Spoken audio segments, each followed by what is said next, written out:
फ्लोक्युलेटेड and डिफ्लोक्युलेटेड suspension. फ्लोक्युलेटेड particles मध्ये आपण network like structure पाहतो. पार्टिकल्स ज्यावेळेस नेटवर्क मध्ये असतात कोणताही असेल, बट ते एकमेकांना अटॅच असतील, लाईक नेकलेस फॉर्म मध्ये जसे मोती असतात एकमेकांजवळ गोल तयार होतात. ओके, स्ट्रक्चर आहे. Number of molecules are there मोती सारखे. किंवा तुम्ही नॅचरल मध्ये पाहिलं, शेवाळमध्ये एक शेवाळचे जे असतात बादलीमध्ये बकेटमध्ये वगैरे जर चिकटलेले नसतील साईडला, तर तुम्ही ते हलवले पूर्ण शेक केलं तर ते इझिली सगळीकडे रिडिस्पर्स होतात. बट जर त्याला फिल्टर केलं तर नेटवर्क लाईक स्ट्रक्चर तुम्हाला पाहायला भेटतील मायक्रोस्कोप मध्ये.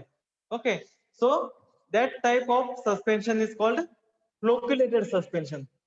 डिफ्लोक्युलेटेड सस्पेन्शन मध्ये काय राहतात, पार्टिकल्स राहतात. काही पार्टिकल्स जास्त खाली राहतील, काही पार्टिकल्स कोलोइडल फॉर्म मध्ये वरती राहतील. ओके, बट इंडिव्हिज्युअल फॉर्म मध्ये राहतील. म्हणजे आता समजा एखादं लाईट वेट पार्टिकल ज्यावेळेस तुम्ही माती समजा हवेत उडवता, ओके, काही माती लगेच खालच्या खाली पडून जातील, काही माती वरच्या वर हवेत राहतील, उडून दुसऱ्या साईडला जाऊन पडतील. बिकॉज जरी पार्टिकल तुमचे युनिफॉर्म साईजचे असले तरी त्याची डेन्सिटी वेगवेगळी आहे.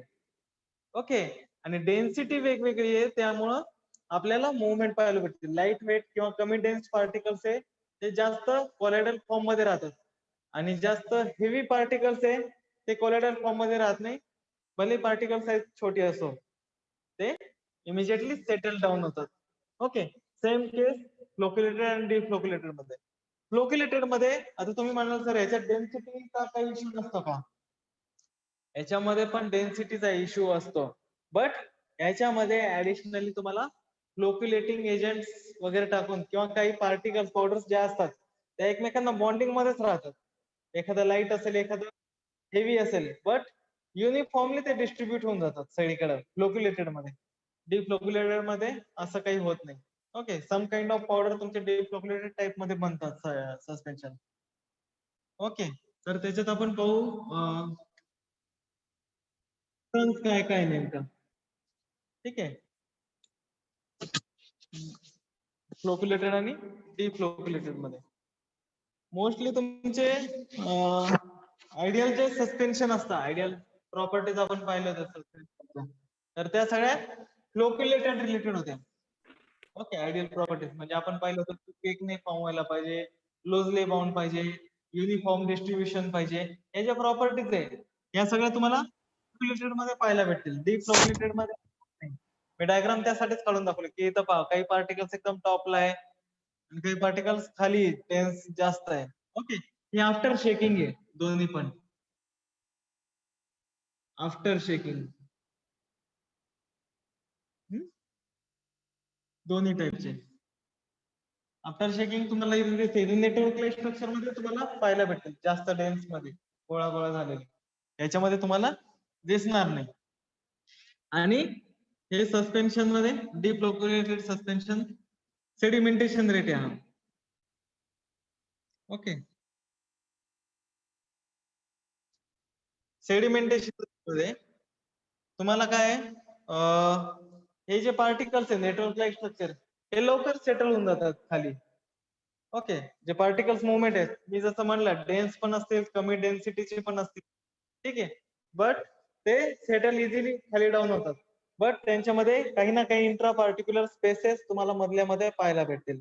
दोन्ही मध्ये थोडाफार गॅप असणार छोटा छोटा.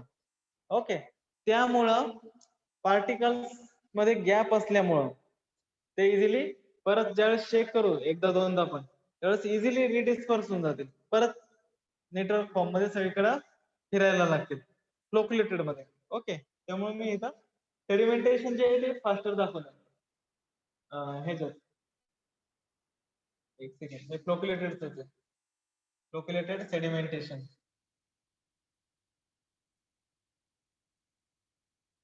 हे डिफ्लोक्युलेटेड आहे, पार्टिकल्स आपण मुवमेंट मध्ये पाहतो. Okay, continuously. आणि ह्याच्यात network like flocculated sedimentation, flocculated suspension. Suspension ज्यावेळेस शेक करतो त्यावेळेस त्या फॉर्म मध्ये राहते शेकिंग मध्ये, आणि ज्यावेळेस सेटल डाऊन व्हायची वेळ येते त्यावेळेस ते सेटल व्हायची वेळ येते त्यावेळेस ते असे खाली सेटल व्हायला लागतात, बट इंट्रा पार्टिक्युलर स्पेसेस तुम्हाला पाहायला भेटतील. ओके. डीप फ्लोक्युलेटेड हे खालचं पूर्ण डीप फ्लोक्युलेटेड आहे सेपरेट. डीप फ्लोक्युलेटेड मध्ये जसं मी सांगितलं की याच्यात पार्टिकल्स आहे, काही वरती आहे, काही खाली आहे, काही इकडे साईडला चाललेत. ओके.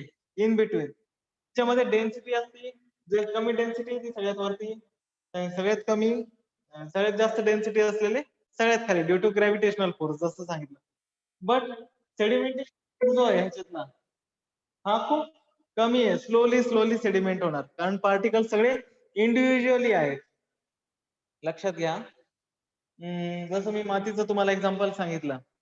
ओके, माती जशी आपण हवेत उधळली, काही पार्टिकल तुमचे उडून जातात, काही पार्टिकल्स इमिजिएटली सेटल डाऊन होतात.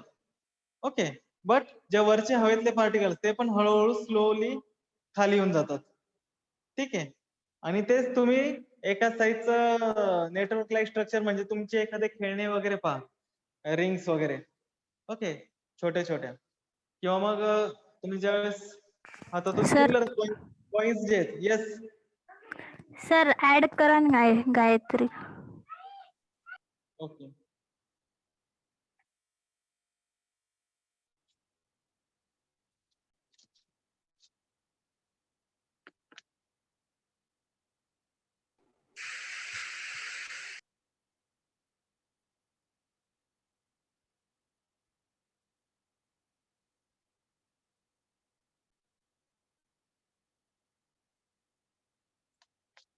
ठीक आहे. मी मातीचं एक एक्झाम्पल सांगितलं. In case of deep flocculated number of separate particles. Coins आहे किंवा मोती आहे तुमचे कॉइन मोती. ओके, तुम्ही मोती माळ वगैरे तुटती एखादी गळ्यातली मोतीची, त्यावेळेस पडल्यानंतर ते पाहिलं असेल तुम्ही इमिजिएटली ते खाली पडून जातात. सेटल डाऊन फास्ट राहतात, बट एकमेकांना चिटकत नाही. माती कशी असते, एकमेकांना लगेच ऍडेसिव्ह होऊन खाली सेटल डाऊन होऊन जाते. ओके, माती सारखे लगेच तुमचं कॉम्पॅक्ट फॉर्म मध्ये येणार. तुमचे मोती जे आहेत त्याला एक स्पेसिफिक स्ट्रक्चर आहे, गोल आहे, सर्क्युलर आहे, नेटवर्क फॉर्म मध्ये आहेत. ओके, ते जरी खाली पडले तरी ते लुजली बाउंड राहतात. खालच्या खालीच तुम्हाला कोलोइडल फॉर्म मध्ये दिसतील, बट सेटलिंग फास्ट होणार मातीपेक्षा. मातीमध्ये काही पार्टिकल्स वरच्या वरतीच उडत राहतील आणि खाली पडतील. ओके, खाली पडल्यानंतर ते पॅक होऊन जाते. हा डिफरन्स आहे दोघांमधला, फ्लोक्युलेटेड आणि डिफ्लोक्युलेटेड. फ्लोक्युलेटेड डिफ्लोक्युलेटेड. ओके, डिफ्लोक्युलेटेड हे सेडिमेंटेशन आहे. सेटल झाल्यानंतर हा जास्त वेळ जर सेटल राहिला डिफ्लोक्युलेटेड टाईपचं सस्पेन्शन तर हा केक फॉर्म करून टाकेल. काही वेळात काही दिवसांनी तो खूप जास्त हलवला तरी रिडिस्पर्स होणार नाही, लवकर कोलोइडल फॉर्म मध्ये येणार नाही. बिकॉज इंटर पार्टिक्युलर स्पेसेस जे आहेत ते कमी आहे, बाउंड झाले, पॅक झाले, एकदम असे कॉम्पॅक्ट झाले. ओके, बट तुमच्या फ्लोक्युलेटेड सस्पेन्शन मध्ये जरी ते पार्टिकल्स खालच्या खाली आले, सेटल झाले, तरी इझिली रिडिस्पर्स केलं ते लगेच सगळीकडे युनिफॉर्मली डिस्ट्रीब्यूट होऊन जाणार. Okay, that is the difference between flocculated and deflocculated. Okay, हे झालं तुमचा डायग्रामॅटिक व्ह्यू. आता डिफरन्स, दोघांमध्ये डिफरन्स काय महत्वाचा आहे. ओके, हा खूप डिफरन्स विचारला जातो. फ्लोक्युलेटेड मध्ये जसं मी सांगितलं आधी, याच्यामध्ये पार्टिकल जे ते लुजली बाउंड आहे, बाउंडेड आहे एकमेकांना नेटवर्क लाईक स्ट्रक्चर मध्ये. आता हा पार्टिकल आहे नेटवर्क लाईक स्ट्रक्चर मध्ये, ठीक आहे, म्हणजे सगळे ग्रुप ऑफ पार्टिकल्स नेटवर्क मध्ये आहेत. बट यातले जे पार्टिकल्स आहे परत इथंच नेटवर्क फॉर्म करतील असं काही नाही, दुसरीकडे जाऊन पण स्टिक होऊ शकतात आणि नेटवर्क लाईक स्ट्रक्चर फॉर्म करू शकतात, बॉन्डिंग इंट्रा पार्टिकल स्पेसेस मध्ये. ओके, आणि तुमचं जे आहे डिफ्लोक्युलेटेड सस्पेन्शन, आयदर ते इंडिव्हिज्युअल पार्टिकल्स उडत राहतील त्यांचे एकटे, ओके, नाहीतर मग एकदम कॉम्पॅक्ट फॉर्म मध्ये राहतील, ऍग्रिगेट्स होऊन राहतील एकाच ठिकाणी. That is the difference for the structure like. Okay, flocculated मध्ये असं, डिफ्लोक्युलेटेड मध्ये इंडिव्हिज्युअली आणि ऍग्रिगेट एवढंच राहणार, ह्याच्यामध्ये लुजली बाउंड राहणार दोन्हीकडे. ठीक आहे. सेकंड डिफरन्स, सेडिमेंटेशन रेट हाय. ओके, ह्याच्यामध्ये नेटवर्क लाईक स्ट्रक्चर आहे म्हणजे ह्याच्यावर ग्रॅव्हिटेशनल फोर्स पण तुमचा जास्त काम करतोय. ओके, जास्त अमाऊंट मध्ये आहे ना, मोठं नेटवर्क आहे, सो ग्रॅव्हिटेशनल फोर्स असल्यामुळे ह्याचं फास्टर सेडिमेंटेशन होणार. रेट फक्त स्पीड पाहतोय आपण, सेडिमेंटेशन म्हणजे rate of settling. Okay, settle down जे होत आहेत ते लवकर होत आहेत आणि तुमच्या डीप फ्लोक्युलेटर मध्ये एक एक इंडिव्हिज्युअल आहे, सेपरेट इंडिव्हिज्युअल पार्टिकल्स जे मुवमेंट मध्ये सगळ्यात खालच्या आधी सेटल होतील, सगळ्यात वरचा हळू सेटल होईल. म्हणजे सेडिमेंटेशन रेट जो आहे तो सगळ्यात कमी आहे. ओके, सेडिमेंटेशन रेट जो आहे तो कमी आहे ह्याच्यात डीप फ्लोक्युलेटेड मध्ये.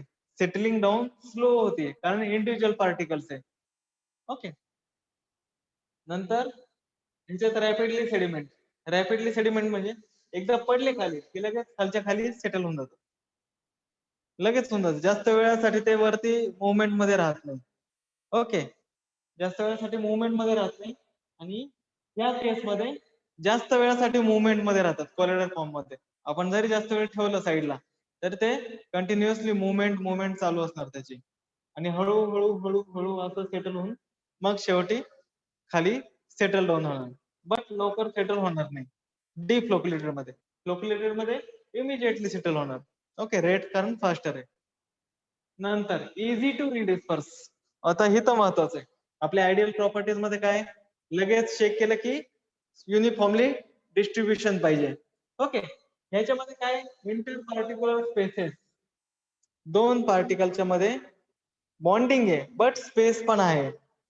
ओके, मोती जे आहेत मोती त्यांचे तुम्ही जरी एकत्र करून ठेवले तरी दोघांमध्ये स्पेस खूप जास्त राहते, हवा.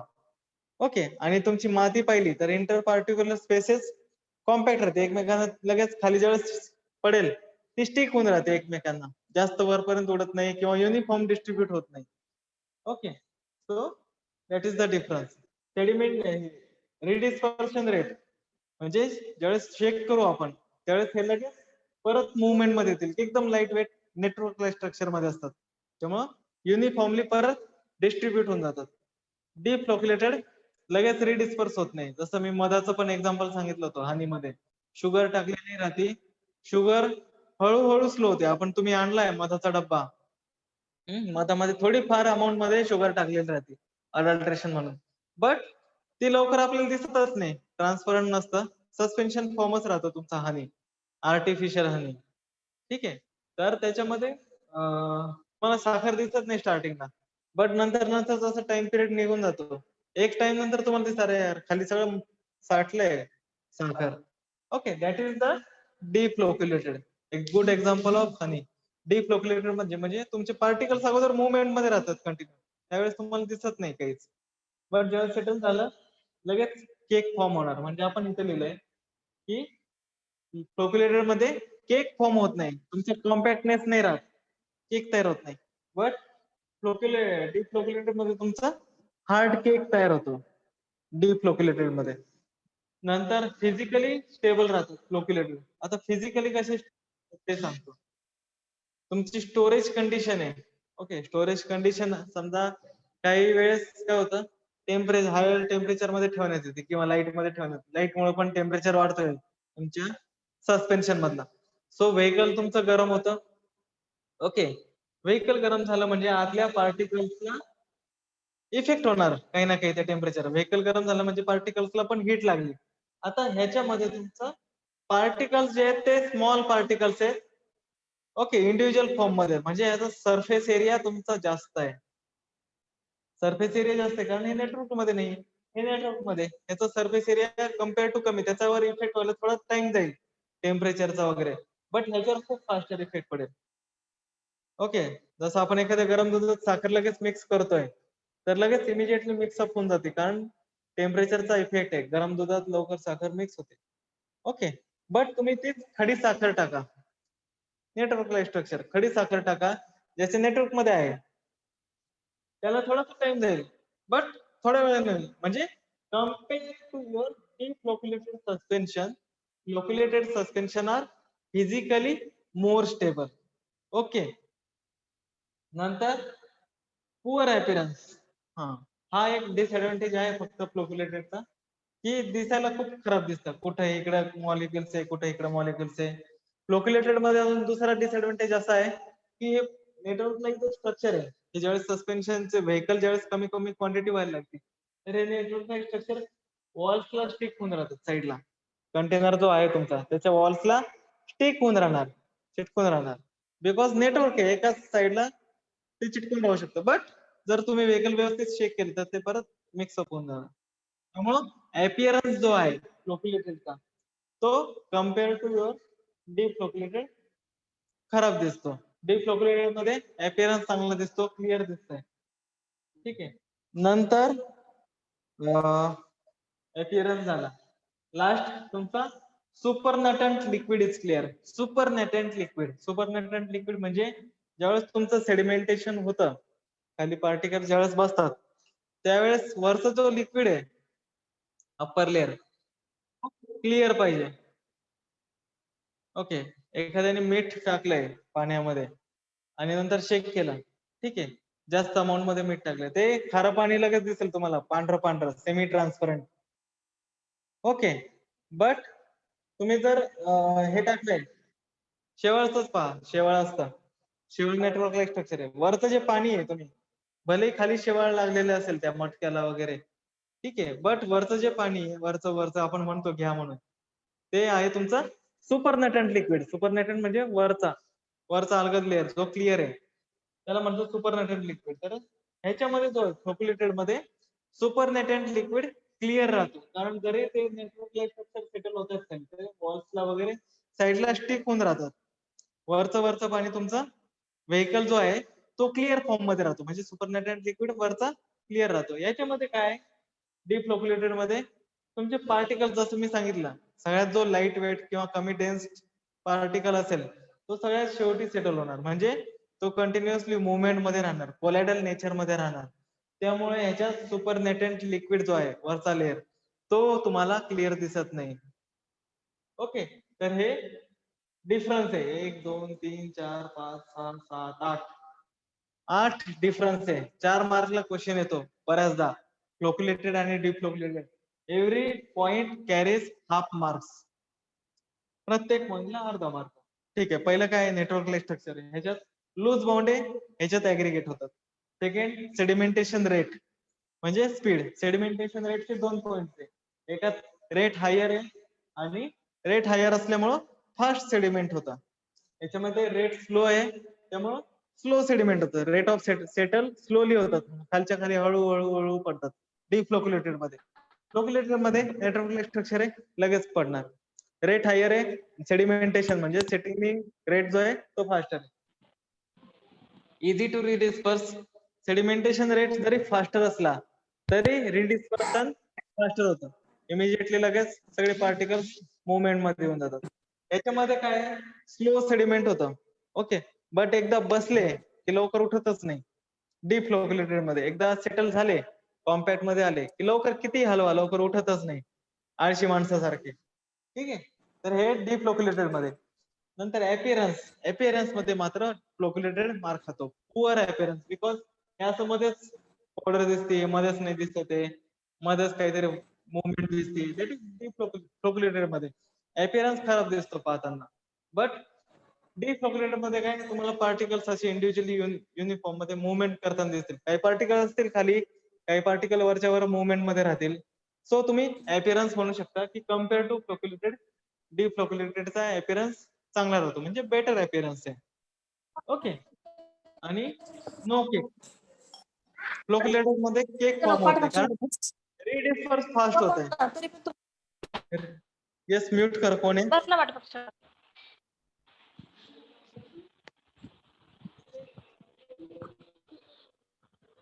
ओके. तुमचा रिडिस्पर्शन जो रेट आहे फ्लोक्युलेटेडचा तो फास्टर आहे. ओके. त्यामुळे त्याच्यात केक फॉर्म होत नाही, होतच नाही, केकच होत नाही. तो आहे आपला आयडियल फॉर्म्युलेशन. डिफ्लोक्युलेटेड मध्ये सेडिमेंटेशन रेट स्लो आहे. एकदा बसला केकच फॉर्म होतो डायरेक्ट. ओके. त्यामुळे ह्याच्यात केक फॉर्म होतो. रिडिस्पर्स इझिली होत नाही. त्याला आपल्याला मेकॅनिकल स्टरर वगैरे वापरूनच परत शेक करूनच मग ते रिडिस्पर्स होऊ शकतात. ओके. आणि लास्टली सुपरनेटेंट लिक्विड. हे पहा सेडिमेंटेशनचे 2 पॉइंट आहे, रिडिस्पर्शनचे 2 पॉइंट आहे. केक आणि रिडिस्पर्शन हे तुम्ही सोबत लिहू शकता. फिजिकली स्टेबल आणि अपिअरन्स हे तुम्ही सोबत लिहू शकता. फिजिकली स्टेबल राहतात फ्लोक्युलेटेड. डिफ्लोक्युलेटेड फिजिकली स्टेबल नाही कारण मॉलिक्युल्स तुमची इंडिव्हिज्युअल फॉर्म मध्ये. नंतर लास्टली तुमचा सुपरनेटंट लिक्विड. ओके, सुपरनेटंट लिक्विड क्लिअर आहे, नॉट क्लिअर आहे म्हणजे पुअर अपीअरन्स आहे. ओके, दोन्हीकडे पॉइंट लक्षात आले, फ्लोक्युलेटेड आणि डिफ्लोक्युलेटेड. क्लिअर आहे? Yes sir. Yes, sir. Okay, ठीक आहे. ह्याच्यानंतर नेक्स्ट जो पार्ट आहे दॅट इज द फॉर्म्युलेशन.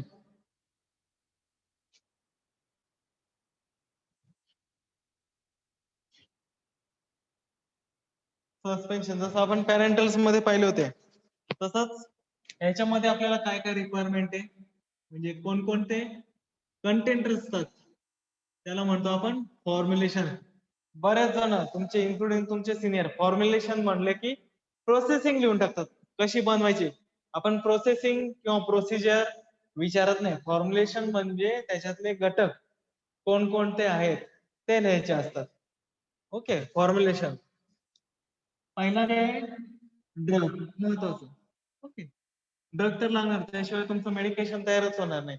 तर हा जो ड्रग आहे हा तुमचा मिनिमम सोल्युबल पाहिजे.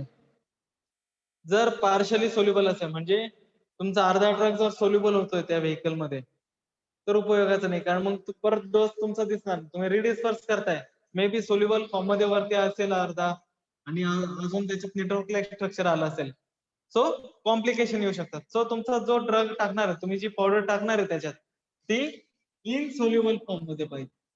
ऑलवेज कम्प्लिटली इनसोल्युबल व्हेकल वापरायचं. आपण बाकीच्या गोष्टींमध्ये पण पाहिलं की बाकीच्या टाइप्स मध्ये की सगळीकडे सोल्युबिलिटी पाहिजे आपल्याला. Only in case of suspension तुमचा ड्रग जो आहे तो इनसोल्युबल फॉर्म मध्येच पाहिजे जर तुम्हाला प्रॉपरली सस्पेन्शन बनवायचं असेल. सेकंड त्याचं केमिकली स्टेबल पाहिजे.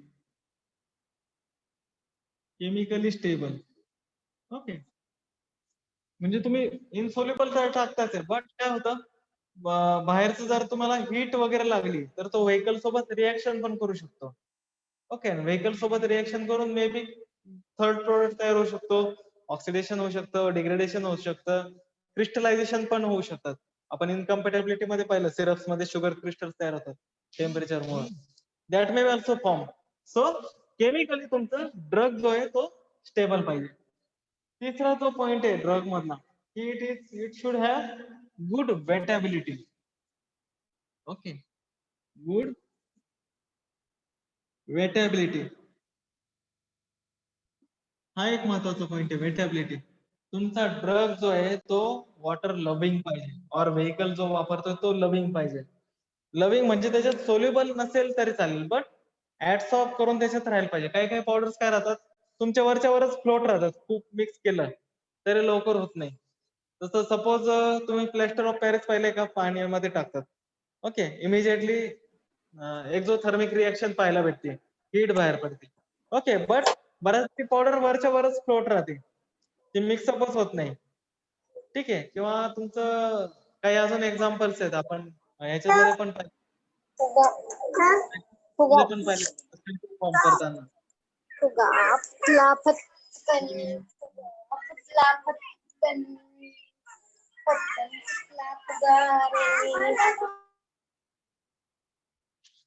ओके, वेटेबिलिटी चांगली पाहिजे. वेटेबिलिटी म्हणजे जसं तुम्ही ते व्हेकल टाकलं त्याच्यात आपण काय म्हणलं डेफिनेशन मध्ये powder should be disperse. Disperse करतोय आपण, सोल्युबल करत नाही. डिस्पर्स करतो म्हणजे ती पाण्यामध्ये जायला पाहिजे, व्हेकल मध्ये जायला पाहिजे. पाणी मी व्हेकल म्हणून सांगतो तुम्हाला.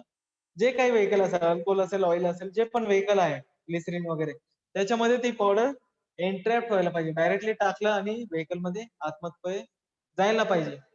ओके, जर ती जात नसेल, पुअर वेटेबिलिटी असेल तर ते सस्पेन्शन होत नाही, ते ड्रग चालणार नाही, तुम्हाला व्हेकल चेंज करावं लागणार. सो वेटेबिलिटी म्हणजे ओलसरपणा जो आहे पावडर मधला तो असायला पाहिजे.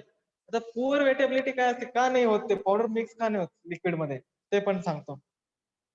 याच्यामध्ये काय राहतं काही पार्टिकल्सला जर तुम्ही मायक्रोस्कोप कडे पाहिले तर त्या पार्टिकल्सचा एक स्वतः स्पेसिफिक स्ट्रक्चर असतो. मॉलिक्युल्स मध्ये जाऊ, ह्याच्यात नका जाऊ तुम्ही, केमिकल स्ट्रक्चर मध्ये नका जाऊ, फिजिकल स्ट्रक्चर मध्ये. फिजिकली जर तुम्ही मॉलिक्युल पाहिले एक्सेप्ट युअर क्रिस्टल स्ट्रक्चर, तर सर्क्युलर स्ट्रक्चर त्याला इंटर पार्टिक्युलर स्पेसेस असतात, बारीक बारीक छिद्र असतात. ओके, जसं समजा तुमचा हात आहे एकदम ड्राय कंडिशन मध्ये आणि एकदम तुम्ही पाण्यामध्ये टाका. एकदम पाण्यामध्ये टाकलं की तुम्हाला ते काही एअर बबल्स दिसतील तुमच्या हाताच्या भोवती चिकटलेले. कारण काय, तुमच्या ड्राय हातामध्ये काही एअर स्पेसेस आहेत, स्मॉल स्मॉल स्ट्रक्चर आहे, तुम्ही पाहू शकता. ठीक आहे, त्याच्यामधली एअर ती बाहेर येते. ओके, म्हणजे तुमचा हात पण पुअर वेटेबिलिटी आहे. इमिडिएटली टाकला आणि लगेच ओला झाला असं नाही होत. तुम्ही टाकता बाहेर काढला की तो कधी कधी कोरडा पण पाहायला भेटतो. ओके, बिकॉज एअर एन्ट्रॅप्ट असते त्याच्यात. तर ती एअर एन्ट्रॅपमेंट आधी काढायला पाहिजे ड्रग्सची. ती तुम्ही ग्लिसरीन सारखे किंवा प्रोपिलिन ग्लायकॉल सारखे व्हेकल वापरून काढू शकता. आहे ते पुढे पार्ट आहे तो, त्यावेळेस मी परत एक्सप्लेन करतो. So drugs should be good wettability. Okay, हे 3 पार्ट. तर सेकंड जो फॉर्म्युलेशन मधला इम्पॉर्टंट पार्ट आहे तो आहे व्हेकल. सस्पेन्शन मध्ये कोणकोणत्या टाईपचे व्हेकल वापरले जाऊ शकतात. ओके, जसं सगळ्यांना माहिती आहे की वॉटर का वापरतो ते पण सांगायची गरज नाही. वॉटर का वापरला जातं, चॉईस ऑफ व्हेकल आहे सगळ्यांना. सगळ्यात आधी वॉटर मध्येच पाहणार, कारण सगळ्यात बऱ्याच टाईपचे वॉटर्स अवेलेबल आहे. ठीक आहे, नंतर सोलिडिटी जास्त आहे, पोलर नॉन पोलर दोन्ही प्रॉपर्टीज दाखवतो. ठीक आहे, नंतर तुमचं इझिली अवेलेबल आहे, लार्ज क्वांटिटी मध्ये घेऊ शकतात. जरी वाया गेलं तरी त्याची व्हॅल्यू कमी राहते, त्यामुळे लॉस कमी राहतो. अशी भरपूर प्रॉपर्टी, त्यामुळे water is the choice of vehicle. But other than water तुम्ही सिरप वापरू शकता. ओके, जसं मी सांगितलं सिरप मध्ये मोनोफेटिक मध्ये आपण सिंपल सिरप बनवलं होते. So simple syrup can be used as a vehicle in another formulation. So suspension मध्ये पण सिरप आपण वापरू शकतो. तो फ्लेवर म्हणून पण युज होतो आणि व्हेकल म्हणून पण युज होतो.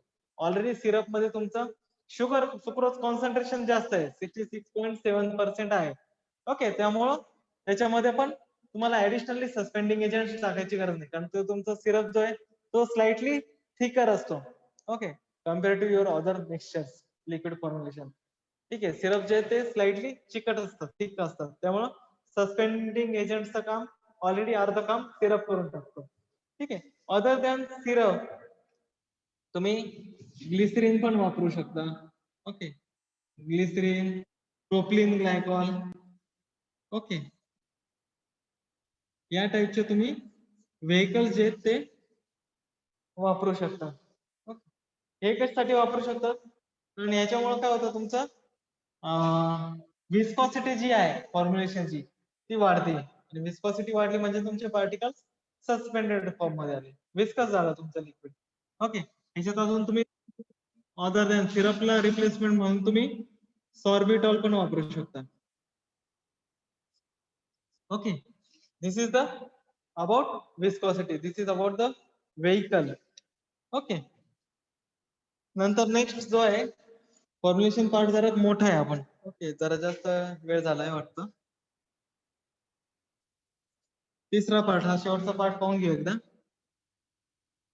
वेटिंग एजंट, जसं मी सांगितलं तुम्हाला आधी पण, drug should be having good wettability property. Wettability पाहिजे, गुड वेटेबिलिटी. ओके, म्हणजे तुमचा व्हेकल मध्ये इझिली डिस्पर्स व्हायला पाहिजे. बट काही जी पावडर्स आहे, काही प्रिझर्वेटिव्ह असतील किंवा सगळ्याच पावडर एकसाथ वेळ होऊ शकत नाही, डिस्पर्स होऊ शकत नाही, तर त्यासाठी वेटेबिलिटी एजंट्स वापरावे लागतात. म्हणजे आधी त्याला मॉइश्चर फॉर्म करून घ्यावा लागतो. पावडर पावडर जी असेल ती व्हेकल मध्ये जाण्यासाठी तुम्हाला ऍडिशनली जो एजंट लागतो गुड वेटिंग होण्यासाठी, तर त्याला वेटिंग एजंट म्हणतात आपण. ठीक आहे, तर याच्यामध्ये मोस्टली तुमचा सोडियम लॉरेल सल्फेट हा यूज होतो जास्तीत जास्त सस्पेन्शन मध्ये. सोडियम लॉरेल सल्फेट, जो की सरफेस ऍक्टिव्ह एजंट पण म्हणतात त्याला. ओके, सरफेस ऍक्टिव्ह एजंट म्हणजे क्लिन्झिंग एजंट म्हणून पण वापरतो. आणि सरफेस जे आहे म्हणजे इंटर पार्टिक्युलर टेन्शन जे असते, टेन्शन म्हणजे एकमेकांना हेट करतात, ते टेन्शन जे आहे ते कमी करून टाकतात. ओके, त्यामुळं सोडियम लॉरेल सल्फेट यूज करू शकतो. Other than sodium lauryl sulphate आपण ग्लिसरीनचा यूज करू शकतो वेटिंग देण्यासाठी. ओके, किंवा प्रोपिलिन ग्लायकॉलचा पण यूज करू शकतो वेटिंग करणे. त्याला प्रॉपर वेट करावं लागतं, म्हणजे एक पावडर जी आहे ती मॉइश्चराईज करावी लागते, ओली करावी लागते सेमी सॉलिड फॉर्म मध्ये. नंतर मग तुम्हाला व्हेकल मध्ये डिस्पर्स करावं लागते. त्याच्यानंतर ते तुमचं सस्पेन्शनची प्रोसेस चालू होऊन जाते. ओके. या वेटिंग एजंटला दुसरं substitute levy getting agent. Levy getting agent. Okay. Levy getting agent पण आपण म्हणतो त्याला. ठीक आहे. तर ह्या 3 आपण पाहिले, ड्रग, व्हेकल आणि वेटिंग एजंट्स. याच्यानंतरचा जो मेन पार्ट आहे तो आहे तुमचा थिकनिंग एजंट और सस्पेंडिंग एजंट. ते आपण नेक्स्ट लेक्चरला पाहणार आहे. ओके. त्याच्यामध्ये टाइप्स पण आहे सस्पेंडिंग एजंट. जसा फ्लोक्युलेटेड आणि डिफ्लोक्युलेटेड खूप महत्वाचा आहे. सेम एज तुमचा सस्पेंडिंग एजंट महत्वाचं. त्याला सस्पेंडिंग एजंटला आपण थिकनिंग एजंट्स पण म्हणतो.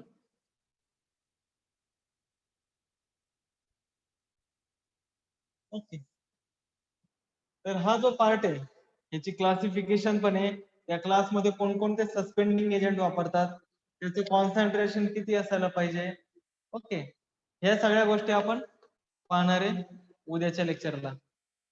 ओके. नेक्स्ट लेक्चरला आपण पाहणार आहेत या सर्व गोष्टी. हा पार्ट एक खूप महत्वाचा आहे आणि हा पार्ट तर बिलकुल विसरूच नका तुम्ही कधीच. आयुष्यभर तुम्हाला कमी राहील. जर तुम्हाला डिग्रीला जायचं असेल तेव्हा पण कामी येणार आहे. फ्लोक्युलेटेड आणि डिफ्लोक्युलेटेड. ओके. सस्पेंडिंग एजंट आणि थिकनिंग एजंट आपण पाहू आता नेक्स्ट लेक्चरला. आतापर्यंत काही डाऊट?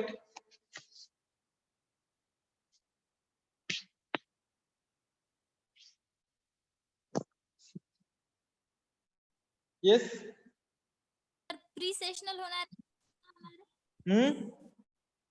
हे पहा, हा सेशनल बद्दल सांगायचं आहे तुम्हाला. सेशनल जी आहे जी घेतोय ती प्री सेशनल आहे. याला प्री सेशनल ह्याच्यासाठी म्हणलंय आपण कारण MSBT कडून आपल्याला जे दरवेळेस कॅलेंडर येतो त्यानुसार आपण शेड्यूल मध्ये घेत असतो. ठीक आहे. यावेळेस काय झालंय, कोरोनामुळे तुमचा जो प्लॅन आहे जो अकॅडमिक प्लॅन राहतो एक, की या काळात तुमची एक्झाम होणार, या दिवसात तुमचं स्पोर्ट्स होणार, ठीक आहे, किंवा फर्स्ट सेकंड थर्ड ऑलरेडी पूर्ण वर्षाचं शेड्यूल तुमचं येऊन जातं.